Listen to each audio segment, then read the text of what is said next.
اور بیعت یا طالب ہونے کا فائدہ کیا ہے؟ دیکھیں بیعت کا مقصد کامل رستگاری ہے، یعنی کامل نجات ہے، اور کامل نجات سے مراد یہ ہے کہ بغیر عذاب جھیلے انسان جنت میں داخل ہو جائے۔ ویسے بہت سارے مسلمان وہ ہوں گے جو اپنے گناہوں کی سزا بھگت کے جنت میں داخل ہوں گے، لیکن کامل کامیابی اس کو کہا جاتا ہے کہ بلا سبقت عذاب آپ کو ڈائریکٹ جنت میں داخل کر دیا جائے۔ اور نبی کریم صلی اللہ تعالی وسلم نے فرمایا کہ میری امت کے 70,000 لوگ وہ ہوں گے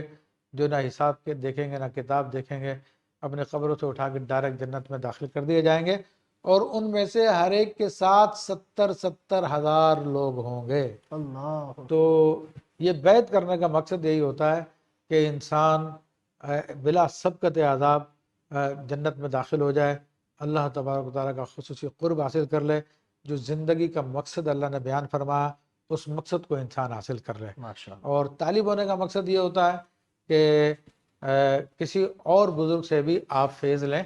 اور جیسے کہ آپ کا اگر کوئی مرشد ہے اور وہ زندہ بھی ہے تو بہرحال اس کی موجودگی میں بھی آپ کسی اور مرشد سے فیض لے سکتے ہیں، اور یہ طالب ہونا اسی مقصد کے لیے ہوتا ہے کہ اور بزرگوں کا بھی آپ کو فائدہ حاصل ہوتا رہے، کیونکہ یہ سب کے سب اللہ کے نیک بندے ہیں، تو ان سب سے فیض حاصل کیا جا سکتا ہے۔ اور کسی دوسرے شیخ سے طالب ہونے کے لیے اپنے جو پیر ہے اس سے اجازت لینا ضروری ہے؟ دیکھیں یہ کوئی ضروری نہیں ہے، فی زمانہ جو حالات چل رہے ہیں تو اس حوالے سے تو کوئی بھی پیر تو وہ،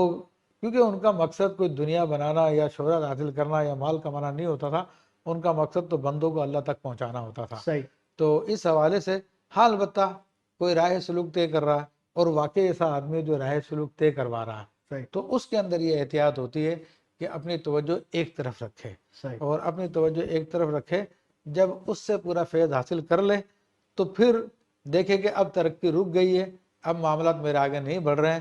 تو پھر اس کو بتا کر کسی اور کے پاس چلا جائے، اس میں کوئی حرج نہیں ہے، کوئی مسئلہ نہیں ہے۔ بلکہ عبد الوہاب شعرانی رحمۃ اللہ علیہ کا میں قول ذکر کر دوں کہ جو انہوں نے اپنی کتاب موازین القاصرین میں لکھا، تو آپ فرماتے ہیں کہ اس زمانے میں پیر پر ایک شیخ پر اکتفا نہ کریں، بلکہ جو بھی شیخ ملے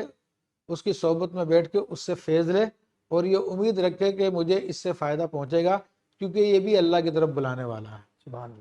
پھر آپ فرماتے ہیں وہ جو بزرگوں نے فرمایا کہ جس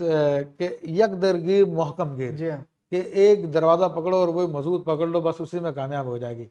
تو آپ فرماتے ہیں کہ یہ اس زمانے کے بزرگوں کا قول ہے کہ جب وہاں پہ اس زمانے میں خالص لوگ پائے جاتے تھے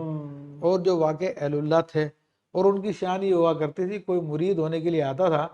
تو کہتے اچھا تم بھی استخارہ کرو، میں بھی استخارہ کرتا ہوں، اللہ تو اگر تمہارا حصہ میرے پاس ہے تو استخارے میں ہاں آ جائے گی، ورنہ تم کہیں اور چلے جانا۔ سبحان اللہ۔ تو آج تو ایسا کوئی نہیں ملتا، نہیں ہوتا۔ آج تو بولتا کہ حل میں مزید لے آؤ، جتنے مرید لے کے آنے، آ جاؤ آ جاؤ آ جاؤ، تو بس میرے مرید بن جاؤ، کسی اور کے پاس جانے کی ضرورت نہیں ہے۔ آج کل تو یہ حال ہے کیونکہ ان کو نہ خود کی تربیت ہوئی ان کی زندگی میں، نہ مریدین کی تربیت ہوئی ان کی زندگی میں، تو اس لیے وہ بلاتے ہیں۔ اور جو بزرگان دین کا یہ طریقہ کار تھا، جو صاحب نظر تھے، ان میں وہ یہ کہتے تھے کہ اچھا تم آئے ہو تو تمہارا حصہ میرے پاس نہیں ہے، اللہ تم کسی اور کے پاس چلا، فلاں کے پاس چلا جاؤ، فلاں اللہ کے پاس چلا جاؤ۔ وہ اس کی رہنمائی فرما دیا کرتے تھے، اللہ اس کو بھیج دیا کرتے تھے اللہ کہ جاؤ جاؤ اس کے پاس چلے جاؤ، اپنا حصہ تمہیں وہاں سے تمہیں ملے گا۔ تو چونکہ اس زمانے میں عبد الوہاب شعرانی رحمۃ اللہ علیہ فرماتے ہیں کہ اب ہمارے زمانے میں لوگوں پہ دنیا غالب ہے، دنیا کے مفادات غالب ہے، اس لیے ایک شیخ پہ اکتفا کرنے کی ضرورت نہیں ہے، بلکہ جتنے شیوخ کی صحبت میں رہ سکتا ان سب سے صحبت اٹھائے،